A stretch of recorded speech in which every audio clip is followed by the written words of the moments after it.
eventing vlog.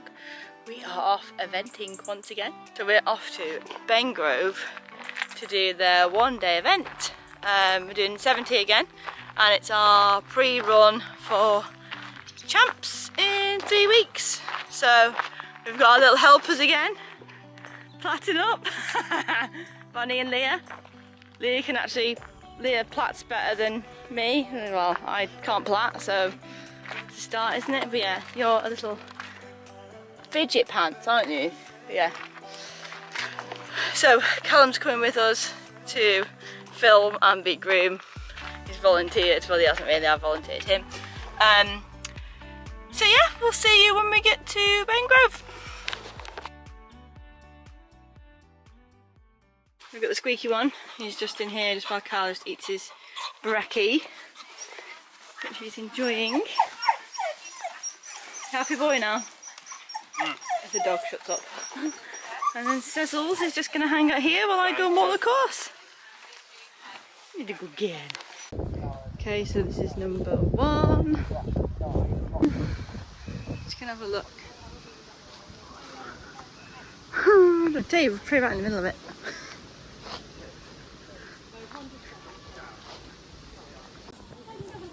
Okay, so I think I'm just gonna. Oh.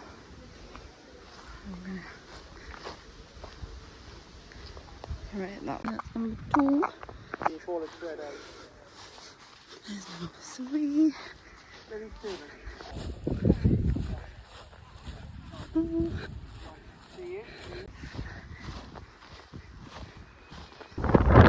6. I need to go 6 through the flags. Through the flags. Then up. Leg on. 7. Sorry. 8. A. B. 1. Just a little rider scarer.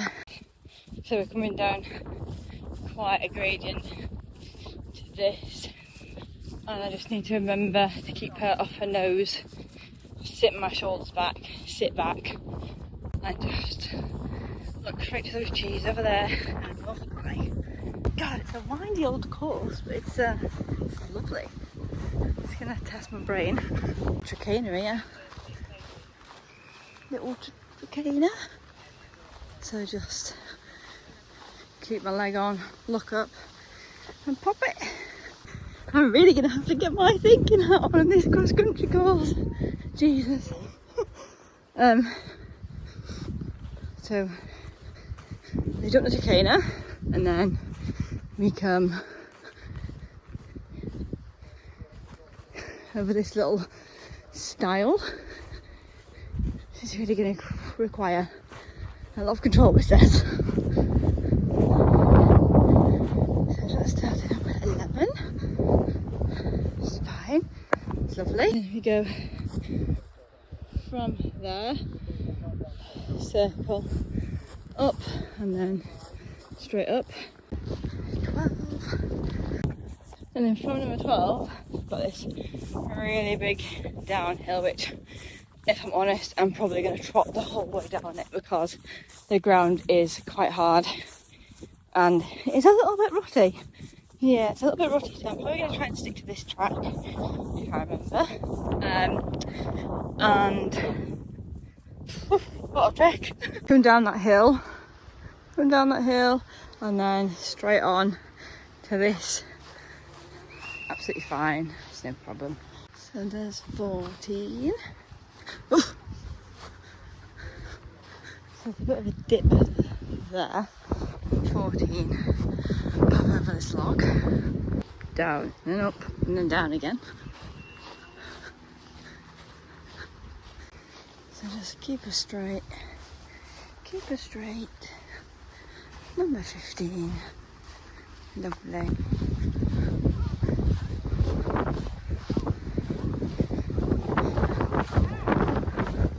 Straight over. It's a bit windy, says he.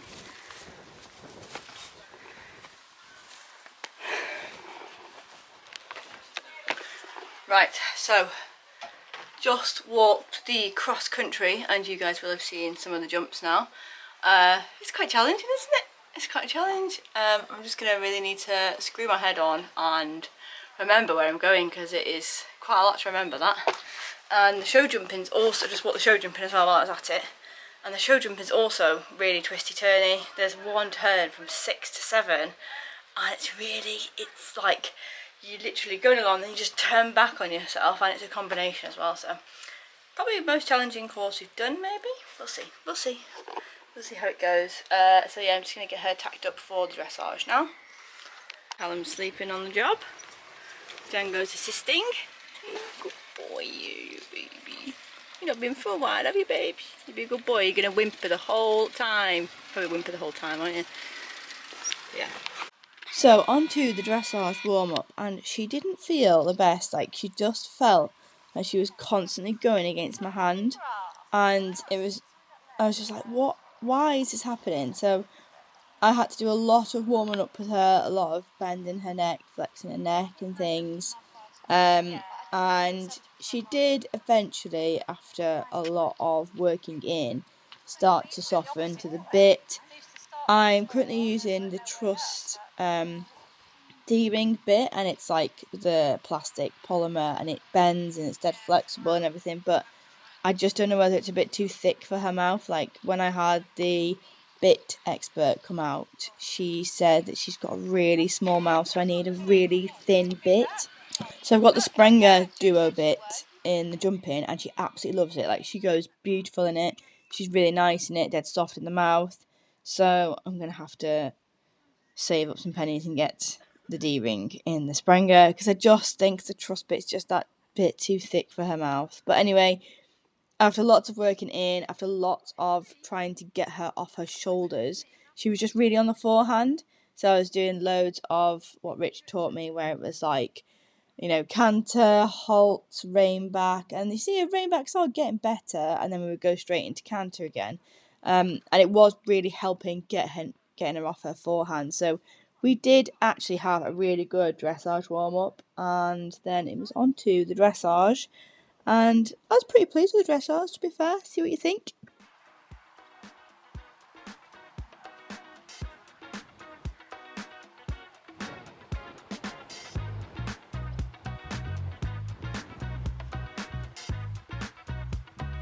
So onto the dressage, and I felt a lot more chilled knowing I had 45 seconds from the time a bell went off. I just felt more chill.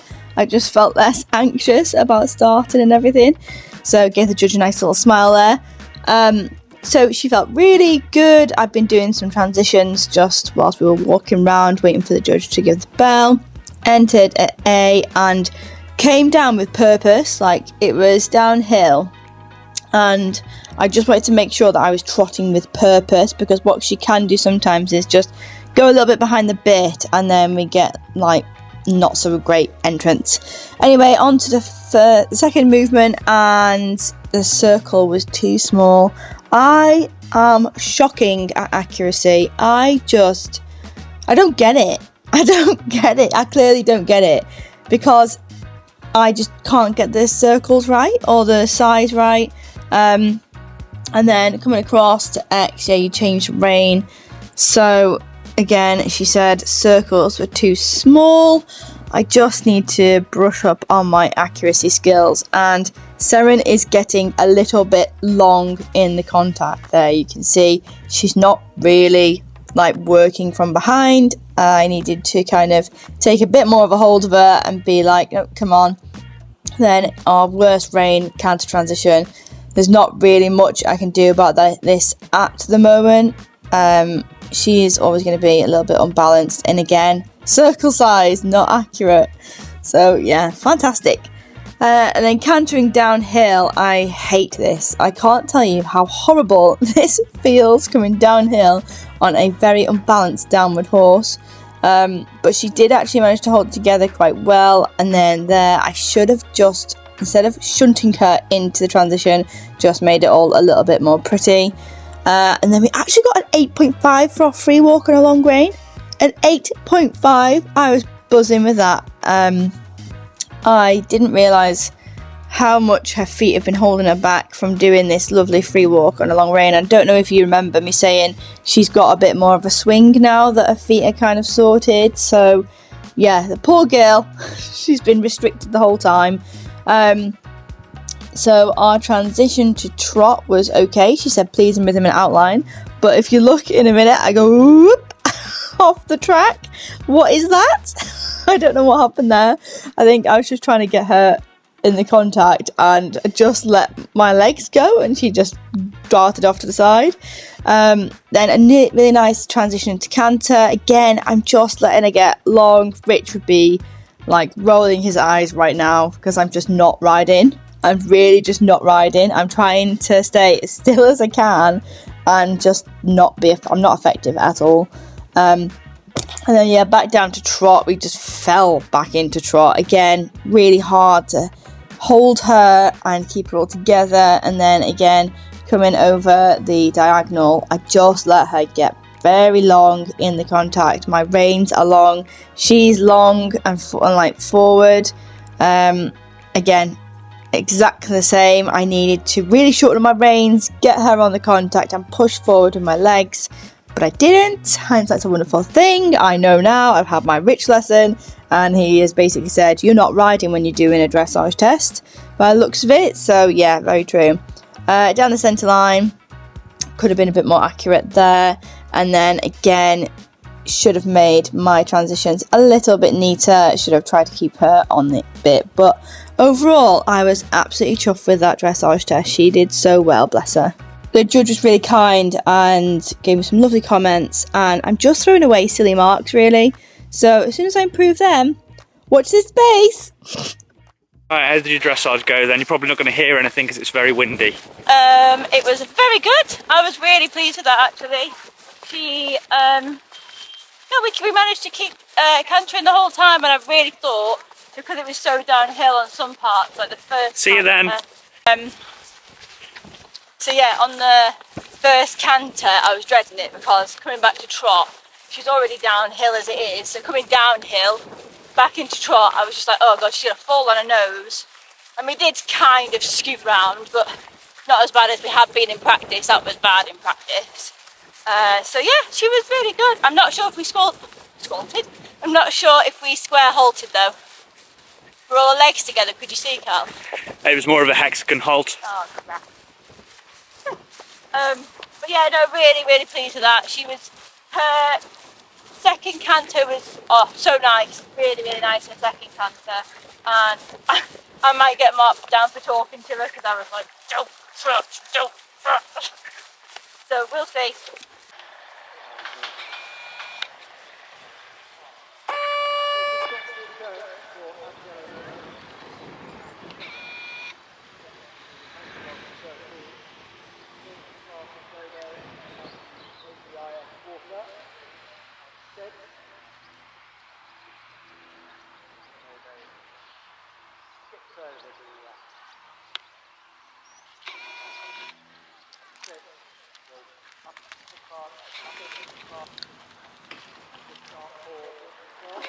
Hannah Blackwell now, 324. Hannah is riding Seren Ebril, dressage together of 30.5.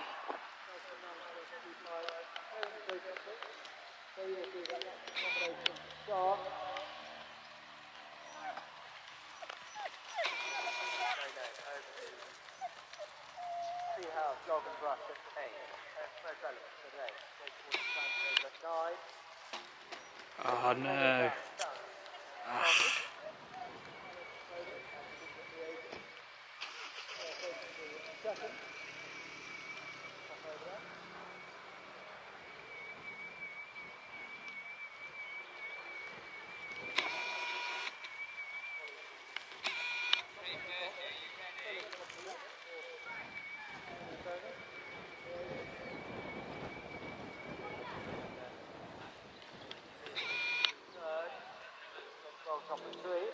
Good start for Henry. Goes out country. Well done. Just 4 to add there for Hannah. Right, so you have seen the round and now you get to know my thoughts whilst I was going round. So entered, she warmed up really well. I was really pleased how she warmed up. She was looking at everything. Look, bloody spook in there. I was like, oh great, this is going to be fun trying to get around this. But actually, it just got my canter. Tried to remember what Anthony said about getting a forward canter and just hitting that rhythm. And remembering John keeping my hand low to let her neck out, and she popped that lovely to the first fence, really confident. I was like, right, we're going to have a good time here. You'll notice she's just not really picking up her legs. She's just not really putting in any effort into these fences. And over the town hall, they said my dressage score. I had no idea what my dressage score was, so I had a little smile on my face going to this fence because, like, yes, get in. And then I was trying to trot and change, and she was like, no, just twisting her jaw and just going for it. And then this one, I let her get a little bit long. I should have tried to keep her back a little bit. She just took the front rail, which is so annoying. It, like, just came off. And then to this one, I was trying to hold her a bit more now because I was like, right, I must be letting her go too long if she's getting poles. Because she had it at the last show as well. And I just think it's because she's just really not got anything to look at or pick her feet up for. I was really chuffed how she rode that oxer really forward, like no backwards feeling. And then I just let it get a bit long, but then kind of made her stutter a little bit for a short stride. And then coming to this last, I was very cautious of letting it get long again and kind of just held her a little bit, and she got a bit of a dodgy stride. But oh well, we just had the 4 faults, but I was really chuffed. She's made that feel really easy. Peak up because of the wind, but why did you knock that pole down? I don't know. It's too small for her now. Honestly, that was the nicest feeling. Show jumping around. She's done. Like, 30 out point. at a competition. 30.25 for dressage. Then I'm gonna let it down with a pole and show jumping. But she was flying. She was really spooky when she first came in, and I was like, are we actually gonna be able to get around this? And then she just went to jump mode, and she was like, yep, got this, mum, let's do this, and just popped around, easy peasy. Just too easy though. She just left her leg coming into the double. Nothing I can do about that. I felt like I rode okay. I could feel my hands. I was trying to remember what John said about keeping my hand low and letting her use her neck, but it was quite. I just kept feeling my hands raising when I was a bit nervous, but. Really a good girl. Chuffed for that, now to have cross country. Can I go home soon? Nearly.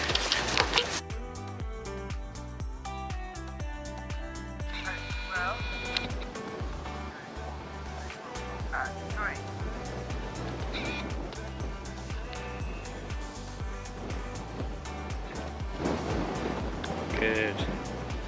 Jay Taylor and Glenn Noble King has finished. On the course at the moment. Go on, girl.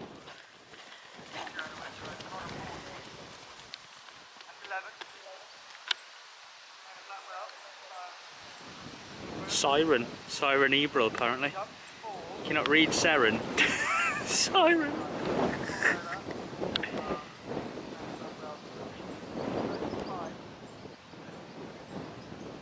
Oh, you're not jumping that?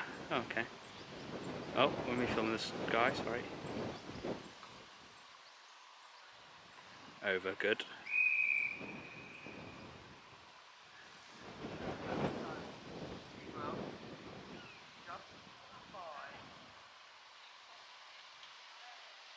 Siren Ebro, apparently.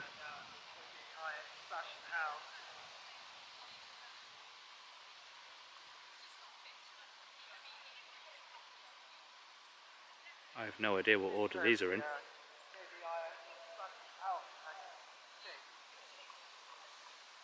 Oh. Maybe I should have done somewhere different so I could see. Sorry. Sack the cameraman.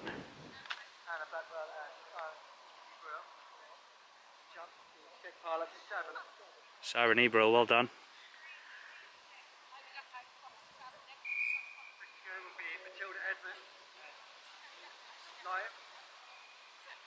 Go on, girl.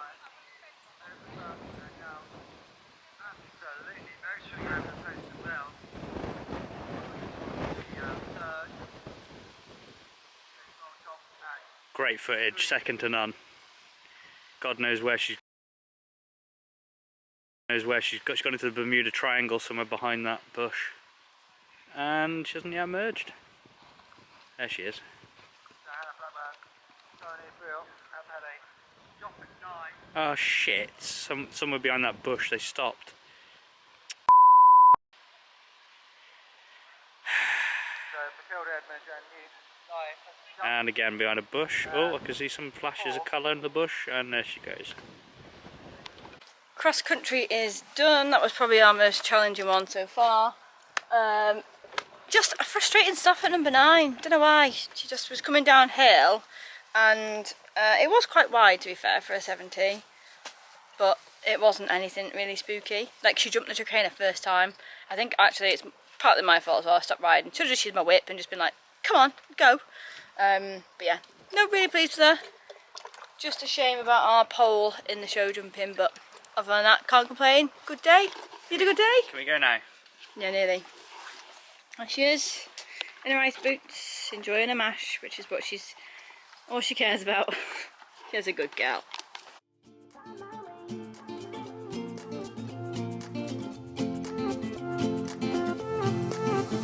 A new place, a new home, for a while, let me feel alive.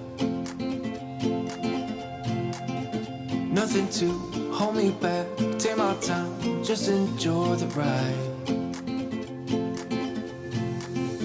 A new man passing by, life is good.